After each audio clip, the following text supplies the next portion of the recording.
Hello. So in the last video, we talked about all things Tolkien, Middle-earth, and Lord of the Rings, and how I started rereading The Lord of the Rings for the first time in 8 years. And so in this video, I just wanted to go over some really cool insights that I found reading it again, some more like profound psychology type things that I kind of briefly touched on last video, and then just in general, some things that I've noticed that maybe I didn't notice before or forgot about since I read it the last time. So I hope you enjoy.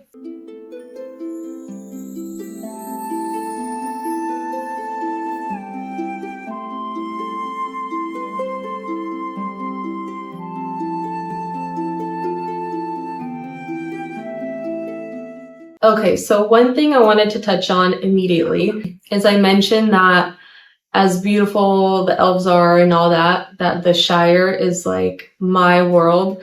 And I still agree with that. I absolutely love the Shire and the coziness of it and all that. But I forgot how the book describes the elves and just how Tolkien describes elves. And, there's whole scenes, like very long scenes, that the movie leaves completely out. And again, I totally understand. You have to cut down scenes. Maybe if I if I had some input, I feel like I would have done less fighting scenes, because I feel like, I haven't gotten to the fighting yet, but if I remember correctly, I don't think he focuses on it as much. Like in The Hobbit, it definitely wasn't as long or focused on. And I get it, you want to make an epic movie, and maybe it's just because I'm a female and that's why I feel that way. But I do wish that they would have included more of these really cool scenes, especially early on, spending the night with the elves and all these different things. I wish they would have included more of that detail, but anyways, that's just me. But yeah, I was reading the part where, as Frodo and Sam and Pippin, as they're all going to the new town that Frodo is supposedly going to live in, they meet the elves that are passing through, and they end up spending the night with them. They end up feeding them and just taking really good care of them. And just the beauty of the elves and how they're singing songs and just all these like beautiful ethereal things that I'm like, wow, I would love to have experienced that. So anyways, I just wanted to touch on that. And again, like the movie does a great job of showing the beauty of Rivendell and all these other places, but it just reminded me of just how beautiful the world of elves is. But yeah, it's been so many years since I've read the book that I forgot just how beautiful and lovely and amazing the book is. Like, Tolkien is my favorite author of all time. This is probably some of the greatest literature of all time, if not the greatest literature of all time. Just the amount of years and effort and energy and everything that he put into this is unmatched. So anyways, I am absolutely loving rereading the book again. Highly recommend. I was actually watching some interviews of Tolkien's just for inspiration of my own writing recently, and I just love his character. Like, he just seemed like such a, I don't know, he seemed so cool. I would have loved to meet him in real life. So the other thing I wanted to talk about is just some really cool insights that I have gotten while reading this book, because I feel like there's so many layers. And I know Tolkien was very clear that it's not an allegorical work, that he, it's just purely his creation and creative and original and all that.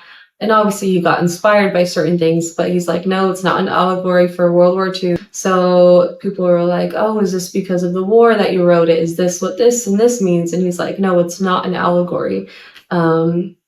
But he was saying people can take the meanings for how they want it, but I didn't intend it as an allegory. And I think that that's the beauty of truly good literature, is that it stays timeless, and that no matter what season it is, no matter what, decade or century, it's just these things can apply to your life. And I think that is just truly amazing literature if it can do that.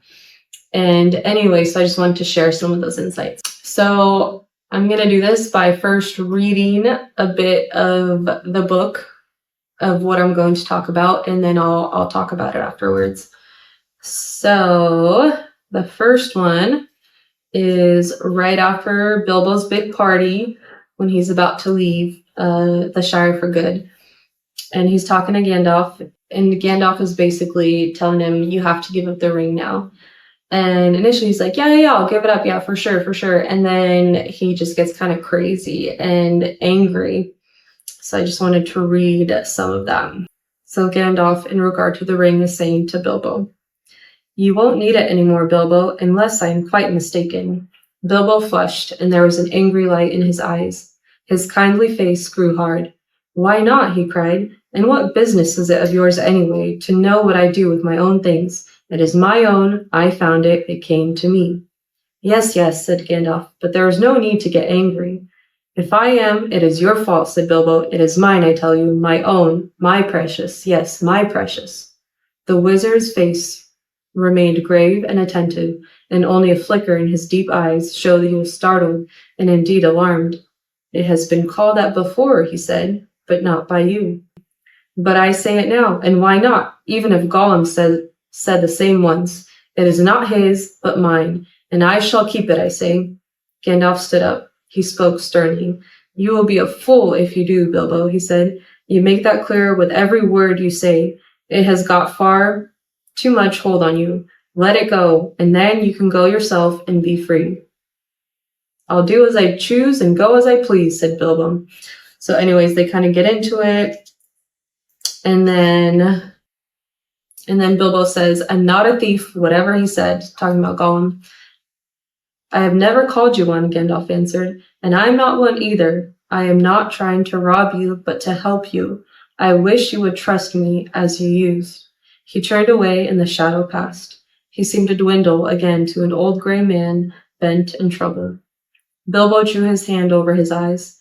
I am sorry, he said, but I felt so queer, and yet it would be a relief in a way not to be bothered with it anymore.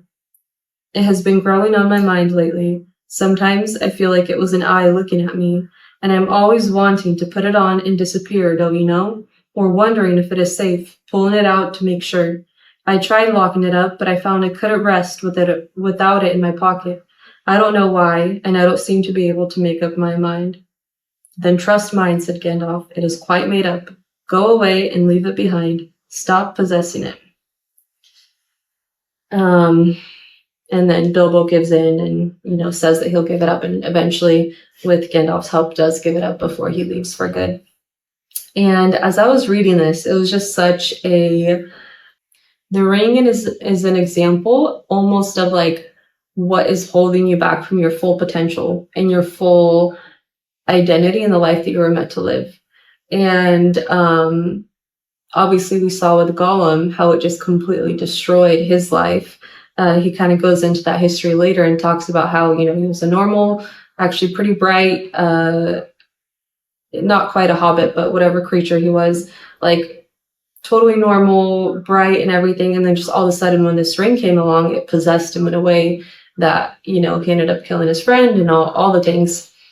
And I'll actually talk about it next, about why it didn't affect Bilbo as much, but obviously it still did have a hold on him. And especially in the end, when he needed to part with it, is when he became the most extreme. And so I just feel like the ring is this example of whatever it is that like it just completely has the ability to alter your personality, like who you truly are, for the worst. And just it has this hold on you that no matter what anyone says or does, like you will just, it's almost like this selfishness that every human has, and that if you give into it, it only grows and you just become this hardened, horrible person ultimately, because you've allowed that selfishness to shape you. Versus if we live a life of, giving and being kind to people, then we grow more to that, to become more and more like that. And, we don't give room for the selfishness to take root and truly take over our lives. And if you think about it, all the worst things in life kind of come from selfishness, whether it's, parents leaving their kids, or divorces, or just some of life's most painful events. Usually the root of it is selfishness.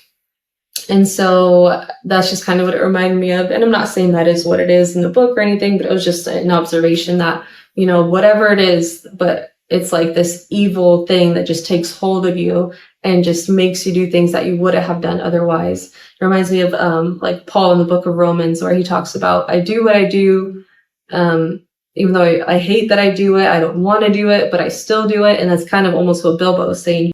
Anyway, so that was the first insight. And then the second one that's kind of linked is a little bit later in the book. And this is already Gandalf was telling Frodo the whole history behind the ring. And Frodo is just like super distressed that this is happening. And he's like, when he hears the whole story about Gollum, he's like, man, I wish he just killed him. I wish he stabbed him when he had the chance. Because, in The Hobbit, Bilbo has a chance to kill him, but he kind of decides not to and then just runs away with the ring. And so Frodo says, what a pity that Bilbo did not stab that vile creature when he had a chance. Pity. It was pity that stayed his hand. Pity and mercy, not to strike without need. And he has been well rewarded, Frodo. Be sure that he took so little hurt from the evil and escaped it in the end, because he began his ownership of the ring so, with pity. And that is just such a profound statement. And I remember even in The Hobbit, when he told Bilbo, he gave him the sword, and he tells him something along the lines of, the goal is not to kill with the sword. It's actually knowing when to wield it, when to use it, and when to stay your hand, when to have pity and mercy on someone. And here is a huge example, and alters the entire story, because Bilbo had pity on Gollum and ended up sparing his life. And it's just such a profound piece of wisdom, especially in a culture where violence is so normalized, and we see it all over our social media feeds, and it's so normalized. And to be like, and there's just so much wisdom in saying, if you don't have to use violence, if you don't absolutely have to know, like, unless you're defending your life, if you can stay your hand, then that is truly speaks of such high volumes of character. And as Gandalf tells Frodo here, the reason that, he didn't wither away like Gollum did, because Gollum killed the person that had the ring because he wanted it. And so it was just like the worst case scenario, where he got so greedy and so selfish that he just killed him right on the spot because he wouldn't give the ring to him, his friend that he took it from. And Bilbo is obviously a very different scenario, where, yeah, he took it, but he didn't take it in this pitiless and merciless way. And actually, the pity and mercy is what helped him to not become such a wretched creature like Gollum became. And so I just thought that was super profound. And I mean, my explanation doesn't do it justice, but just a really beautiful, beautiful part of the book. Another thing I want to touch on, I'm not going to read the passage because it's just, there's not like a specific passage that reminded me of it. But another thing that I feel like the movie doesn't show as much as the book does. And like I said, this part is completely different in the book than in the movie. But it's when Merry, Pippin, and Sam all tell Frodo, like, hey, we're going with you. And in the movie, it kind of portrays Pippin as this, and Merry as these just like troublemakers that end up sort of falling into like, okay, yeah, we'll go on this journey with you, and just kind of cluelessly. But in the book, it's very intentional. Like, they literally planned this trip out for weeks before telling anything to Frodo, because they knew that he'd probably protest and be like, no, I don't want to put you guys in danger, which is what he did. But he obviously agrees that they go with him in the end. But just the loyalty and beauty of friendship in that moment, where they're like, you know what, we're going to go with you. We've prepared all these bags, all these, the ponies are ready to go, all the things that we need, all the provisions are on there, and just say the word and we'll go. And just such loyalty is just so beautiful to see. And so I just wanted to touch on that too. The last thing I want to talk about, and I feel like this is a pretty major theme in the book. It's mentioned several times, and I'll just read one passage that's from the prologue, actually, and then this theme kind of continues, but I'll read it. So it's talking about the Shire, how it began, and then how, it continued its history, all that, and then it talks about where it's at and kind of its residents. So And there, in that pleasant corner of the world, they plied their well-ordered business of living, and they heeded less and less the world outside where dark things moved, until they came to think that peace and plenty were the rule in Middle-earth and the right of all sensible folk. They forgot or ignored what little they had ever known of the guardians and of the labors of those that made possible the long peace of the Shire. They were, in fact, sheltered, but they had ceased to remember it. So this theme continues throughout, especially kind of early on. It, shows examples of Sam talking to his buddy, and his friend was like, "Oh, those are all fairy stories. None of it's actually real. What's real is only what's in front of you." And obviously, as you continue to read the book, you see that there are some extremely evil forces that are against not only the Shire, but the rest of the Middle-earth. And anyone that's read the book to the end sees that, the Shire doesn't go unaffected the entire book. Even in the beginning, Frodo's not safe there. And obviously towards the end, it just completely is unsafe. And I just feel like it's such an important thing that Tolkien included in here, of just like this oblivion and, the whole phrase, ignorance is bliss, but it's one of those things where you just pretend like everything's fine and you forget that evil exists in the world and you're no longer on guard and just kind of forget about all that until it's too late. And it's interesting because you see similar themes of obviously good versus evil in everyone's most beloved fantasy stories and books, and whether it's Star Wars or Lord of the Rings or Narnia or Harry Potter and all these different stories, it's constantly good versus evil. And there's always someone that's either oblivious to the evil or trying to cover up the evil and pretending like nothing's happening even though it is. And I feel like the more I read these fantasy books and the more that I see what's happening in the real world, and that's, far less than what's actually happening because we can only see so much through social media or what have you, but you just start to realize that these fantasy books have a lot more reality in them than one might think. And obviously, we don't see unicorns running around or anything like that, but there's so much more reality to just how dark the darkness is and how evil it is and how it really is a battle of good versus evil. And I think more and more we see that in today's day, and people are starting to wake up and realize that everything's not perfect in the Shire, and everything's peaceful and all around, and there's actually a lot of horrible things happening. And I think there's definitely a balance. You can't get caught up in all the evil things that happen and just stress yourself out to where you just are immobile because you just get so stressed out about everything happening. But there's also a certain knowledge of the truth and being equipped and on guard to just ensure that, this evil doesn't penetrate into our own homes. And also just being aware that if you're on the side of good wins in the end. And as dark as the days can and will become, we believe in the good. We believe that in the end, the light will win over the darkness, and there's a life beyond this world. And for those that are committing evil and living out this evil, their end will come too.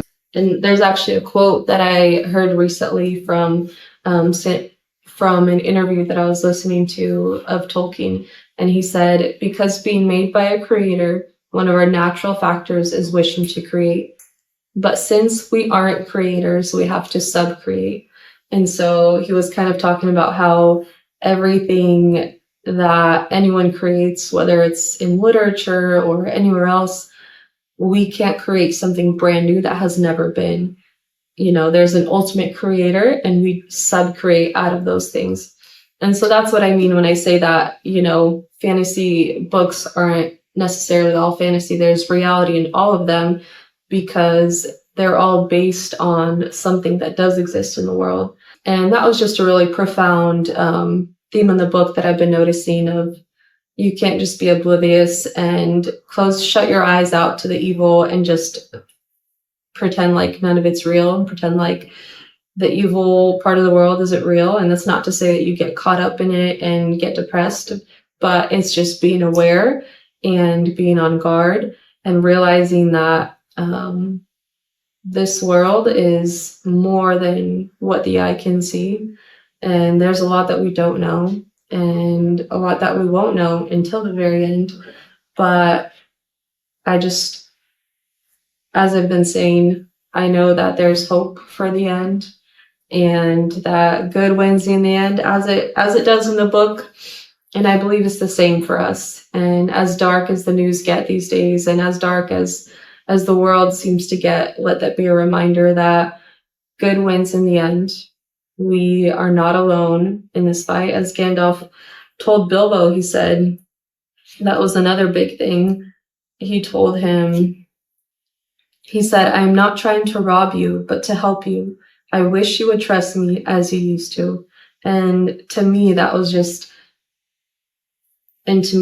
such a comfort of when things don't go our way in the world, or when we hear sad news or dark news, we want to blame God and blame the world and everyone around us. But just to realize that the author of evil is not our creator. He is the author of good, and his intention is to help us. And if we just trust him, in the end, it'll all work out. And we have a beautiful eternity to look forward to.